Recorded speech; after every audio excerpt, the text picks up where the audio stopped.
Question number 23. Mr. X is the owner of big house whose municipal valuation is 36,000 per annum. पूरे घर का municipal value 36,000 है per annum. 1/3 portion of the house is let out to a tenant at the rate 1,600 per month for residential purpose and remaining 2/3 portion is occupied by him for his own residence. तो 1/3 portion जो इस house का है उसको हम let out के फॉर्मूले से कैलकुलेट करेंगे और 2/3 को सेल्फ ऑक्यूपाइड से. तो ध्यान रखना है जब लेट आउट वाला कैलकुलेट करेंगे तो म्यूनिसिपल वैल्यूएशन का केवल 1/3, कुछ भी दिया होगा म्यूनिसिपल टैक्सेज या कुछ भी तो उसका 1/3. सेम ऐसे ही जब रेजिडेंस का सेल्फ ऑक्यूपाइड वाला कैलकुलेट करेंगे हम तो उसमें केवल 2/3 सब चीज़ लेंगे. जैसे म्यूनिसिपल वैल्यूएशन का 2/3. The construction of the house started in June 2017 and was completed on 1st November 2019. He paid the following expenses. Construction start हुआ था जून 2017 में और complete हुआ था 1st November 2019. लेकिन ध्यान रखना है इंटरेस्ट ऑन कंस्ट्रक्शन जो हम कैलकुलेट करते हैं वो हम जिस दिन कंस्ट्रक्शन स्टार्ट हुआ है वहाँ से नहीं कैलकुलेट करते हैं. जिस दिन लोन लिया गया है घर के लिए उस डेट से स्टार्ट करते हैं और जिस डेट को ख़त्म हुआ है उससे पहले वाले 31 मार्च को. He paid the following expenses. Municipal taxes 3600 तो 1/3 चला जाएगा लेट आउट में और 2/3 चला जाएगा सेल्फ ऑक्यूपाइड में.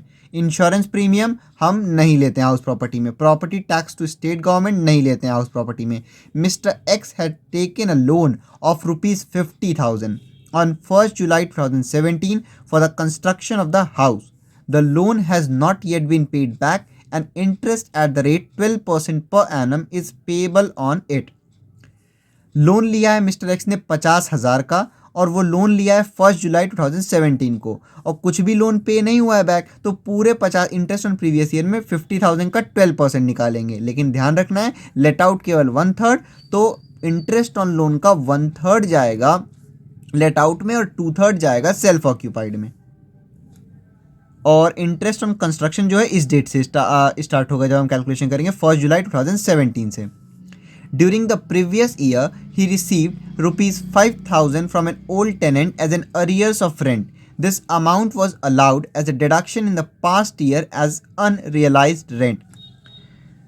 प्रीवियस ईयर मतलब कि हम जो कुछ भी इनकम टैक्स में कैलकुलेट करते हैं वो जो प्रीवियस ईयर में अर्निंग होती है वो वही करते हैं. तो इस प्रीवियस ईयर में जिसका हम कैलकुलेशन कर रहे हैं उसमें इनको 5,000 रुपये भी मिला है. वो 5,000 रुपये उन्हें एक पुराने किराएदार ओल्ड टेनेंट से मिला है एक अरियर्स ऑफ रेंट के तरीके से.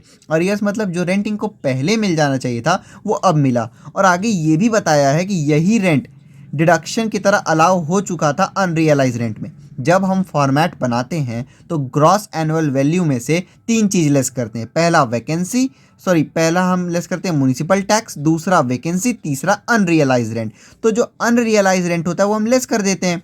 तो वही चीज़ कह रहा है कि 5,000 रुपये ये एक जब नहीं मिला था तो हम अनरियलाइज रेंट में लेस कर दिए थे. इसका मतलब ये 5,000 रुपये वहाँ नहीं ऐड हुआ था तो एनुअल वैल्यू में नहीं ऐड हो पाया होगा तो 30% इस पर डिडक्शन नहीं मिला होगा. इसीलिए जब भी प्रीवियस ईयर में हमको अरियर्स ऑफ रेंट मिलता है जो रेंट पहले मिल जाना चाहिए था लेकिन अब मिला है तो उस पर हम 30% लेस कर देंगे. जैसे 5,000 है तो 5,000 का 30% जो भी आएगा वो लेस कर देंगे. तो इसका इसका 2 तरीका है. या तो आप क्या करो कि एनुअल वैल्यू में ये अरियर्स ऑफ रेंट ऐड कर लो 5,000 रुपीज़, फिर टोटल एनुअल वैल्यू आ जाएगा और लेस कर दो 30% तो इस पर भी 30% निकल जाएगा. या तो आप जैसे फॉर्मेट पहले करते थे वैसे ही करो.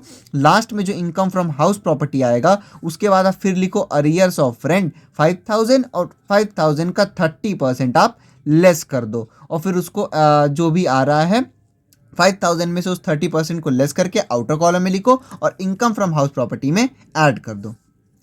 Compute his income from house property for the assessment year 22-23. लेकिन हमको ध्यान रखना है ये अरियर्स ऑफ रेंट वाला जो है लेट आउट वाले में ही हम इसका जो करेंगे क्योंकि सेल्फ ऑक्यूपाइड में तो एनुअल वैल्यू निल होता है. सॉल्यूशन देखते हैं 23 का. सबसे पहले हम लेट आउट वाला सॉल्व कर लेंगे जो कि 1/3 पोर्शन है. ये हम जिस हाउस का कैलकुलेट कर रहे हैं उसमें से 1/3 जो है वो है लेट आउट और जो 2/3 पोर्शन है वो है सेल्फ ऑक्यूपाइड. तो हम इसी के अकॉर्डिंग कैलकुलेशन करते हैं.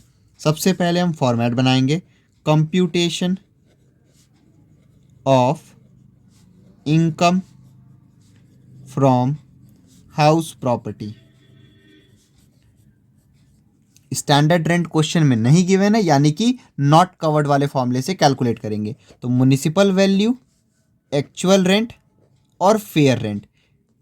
म्युनिसिपल वैल्यू टोटल है 36,000, तो हमको ध्यान रखना है केवल 1/3 लेट आउट है, तो केवल 1/3 ही म्युनिसिपल वैल्यू भी लेंगे, यानी कि 12,000 रुपीज़। एक्चुअल रेंट, रेंट दे रखा है इसमें let out to a tenant at the rate 1600 per month, तो 1600 इंटू 12, तो ये हो जाएगा 19,200। फेयर रेंट क्वेश्चन में नहीं गिवन है, तो इन दोनों में से जो ग्रेटर है वही हमारा हो जाएगा ग्रॉस एनुअल वैल्यू 19,200। उसके बाद इसमें से आप लेस करोगे municipal taxes,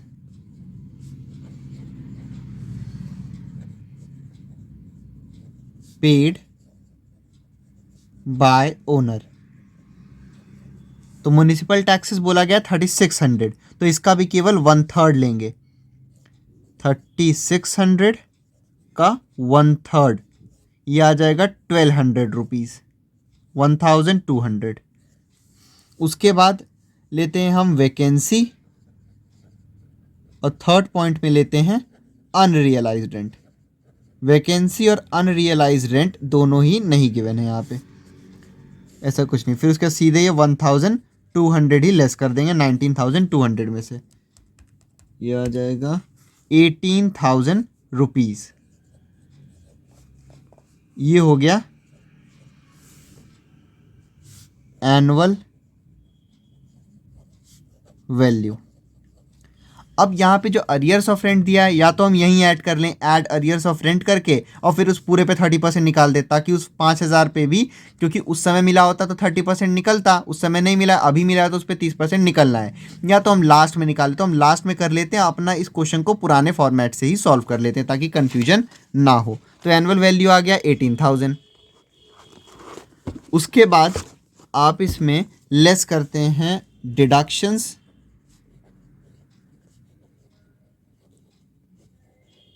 under section 24।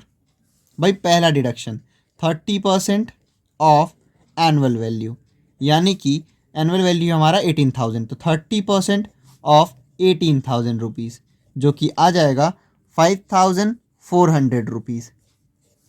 Second हो जाएगा इंटरेस्ट ऑन प्रीवियस ईयर। तो कुछ भी लोन रीपे नहीं हुआ है अभी, तो पूरा 50,000 का लोन है, 12% उस पर इंटरेस्ट लगेगा। और एक चीज़ और ध्यान रखना इसमें कि केवल 1/3 लेट आउट, यानी कि इस पूरे इंटरेस्ट का केवल 1/3 यहाँ आएगा और 2/3 चला जाएगा सेल्फ ऑक्यूपाइड में। तो ये हो गया आपका, 2 0 कैंसिल हो गया, 3 1 3 3 4 12, 2,000 रुपीज़ आ जाएगा यहाँ पे। फिर थर्ड पॉइंट में होगा इंटरेस्ट ऑन कंस्ट्रक्शन, जो कि हम कैलकुलेट करेंगे। अब हम यहाँ कैलकुलेट करेंगे इंटरेस्ट ऑन कंस्ट्रक्शन।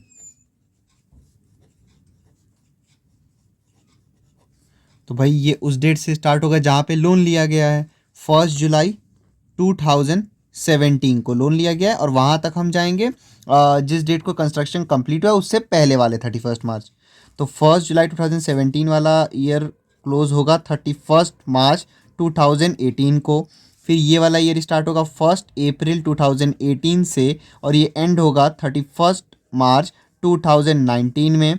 फिर ईयर स्टार्ट होगा 1 अप्रैल 2019 में। इस ईयर को ख़त्म होना चाहिए 31 मार्च 2020, लेकिन कंस्ट्रक्शन उसी ईयर में पहले ही ख़त्म हो गया है, 1 नवंबर 2019 को ही।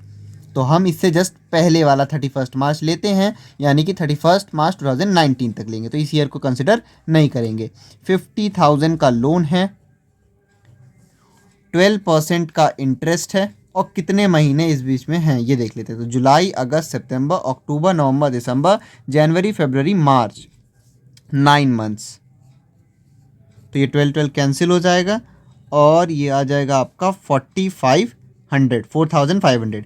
उसके बाद यहाँ पे 50,000 का 12% और यहाँ पूरे 1 साल कंप्लीट हुए हैं तो 12/12 ये हो जाएगा आपका 6,000 रुपीज़।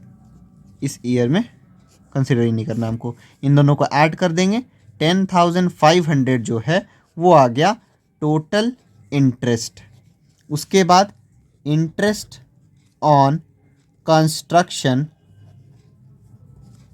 इज इक्वल टू, ये जो टोटल इंटरेस्ट आया है 10,500, इसको हम डिवाइड करते हैं 5 से, क्योंकि 5 इक्वल एनुअल इंस्टॉलमेंट में जाता है। 10,500 डिवाइड बाई 5, ये आ गया 2,100। तो ये टोटल इंटरेस्ट ऑन कंस्ट्रक्शन आया है। इसका 1/3 लेट आउट में, 2/3 सेल्फ ऑक्यूपाइड में। तो इंटरेस्ट ऑन कंस्ट्रक्शन टोटल है 2,100। इसका केवल हम लेंगे 1/3, 2/3 जाएगा सेल्फ ऑक्यूपाइड में, तो यहाँ आ जाएगा 700। अब इन तीनों को ऐड करके हम यहाँ आउटर कॉलम में लिख देंगे 5,400 प्लस 2,000 प्लस 700, 8,100 आ जाएगा। इसको हम लेस करेंगे 18,000 में से, ये आ जाएगा आपका 9,900। ऐसे तो यही हो जाना चाहिए था इनकम फ्रॉम हाउस प्रॉपर्टी, लेकिन इसमें एक अरियर्स ऑफ रेंट भी मिला है। तो यहाँ add arrears of rent, arrears of rent है 5,000, तो उसको पहले हम इनर कॉलम में लिखेंगे और उसमें से लेस करेंगे 30% ऑफ ये 5,000 रुपये। ये 5,000 उस समय मिलता तो एक्चुअल रेंट में जुड़ जाता, फिर उसके बाद ये एनुअल वैल्यू में जुड़ जाता, तो हम एनुअल वैल्यू का 30% निकालते। इसका मतलब इस अमाउंट पे निकल जाता इनडायरेक्टली। तो ये वहाँ नहीं निकला क्योंकि वहाँ मिला ही नहीं था, वहाँ तो डिडक्शन में हो गया था अनरियलाइज रेंट। यहाँ मिला है तो यहाँ पे 30% निकाल देते हैं, ये हो जाएगा 1,500 आएगा। 5,000 का 30%, इसको हम लेस कर देंगे, आउटर कॉलम में लिख देंगे, जो कि हो जाएगा 0.541 3,500। इसको ऐड कर देंगे 9,900 में, यह आ गया 13,400 इनकम फ्रॉम हाउस प्रॉपर्टी। ये लेट आउट से आ गया। अब हम कैलकुलेट करेंगे सेल्फ ऑक्यूपाइड। अब हम कैलकुलेट कर रहे हैं सेल्फ ऑक्यूपाइड, जो कि है 2/3 portion of the house. Self occupied में हम फिर से फॉर्मेट बना लेते हैं, computation of income from house property for the assessment year 2022-23। यहाँ लेट आउट वाले में मैं ईयर लिखना भूल गया था, आप लोग लिख लीजिएगा। जो भी असेसमेंट ईयर चल रहा होगा वो यहाँ पे हम ज़रूर लिखते हैं, ये फॉर्मेट का पार्ट है। तो सेल्फ ऑक्यूपाइड में gross annual value, municipal tax सब कुछ नील रहेगा, तो एनुअल वैल्यू भी नील आ जाएगी। हम इसमें से लेस करते हैं सीधे डिडक्शंस अंडर सेक्शन 24। और ध्यान रखना है वो जो 5,000 अरियर्स मिला है उसको कभी भी सेल्फ ऑक्यूपाइड में नहीं ले सकते हैं, क्योंकि वो लेट आउट में जब रेंट पे दिया था तभी तो उस समय 5,000 रुपये नहीं मिले, तो वो रेंट वाले में ही हम उसका एडजस्टमेंट करेंगे, सेल्फ ऑक्यूपाइड में नहीं। डिडक्शन अंडर सेक्शन 24 में पहला हो जाएगा 30% of annual value. Annual value खुद ही नील, तो 30% चाहे कितना भी निकालो आप उसका नील। दूसरा चीज़ इंटरेस्ट ऑन प्रीवियस ईयर, भाई 50,000 का लोन था, कुछ भी उसमें से रीपेड नहीं हुआ था, 12% का इंटरेस्ट था और इस पे 1/3 चला गया लेट आउट में, 2/3 आ जाएगा यहाँ पे। तो ये हो जाएगा 3 1 3 3 4 12 कैंसिल, ये हो जाएगा 2 4 8 8 5 40, 4,000 रुपीज़ आ जाएगा यहाँ पे। उसके बाद इंटरेस्ट ऑन कंस्ट्रक्शन पीरियड, तो 2,100 का इंटरेस्ट था, उस पे आप 1/3 जो है वो चला गया आपका लेट आउट में, और 2100 जो टोटल इंटरेस्ट ऑन कंस्ट्रक्शन था उसका 2/3 जाएगा सेल्फ ऑक्यूपाइड में। तो यहाँ हम लिखेंगे 3 7 जा 21, 7 2 14, 1400 रुपीज़। इन दोनों को ऐड करके आउटर कॉलम में लिख देंगे 5400। तो आप इसको नील में से, ज़ीरो में से ऐड करोगे तो ये 5400 ही आएगा लॉस में।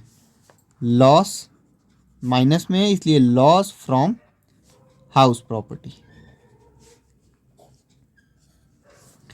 अब total income from house property हम निकालेंगे। टोटल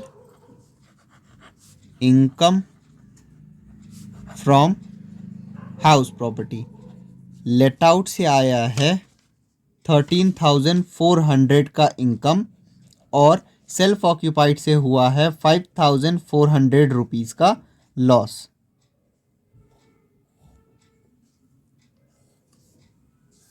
इसको हम एडलेस कर लेंगे 13,400 माइनस 5,400, ये आ गया 8,000 rupees total income from house property of mister x.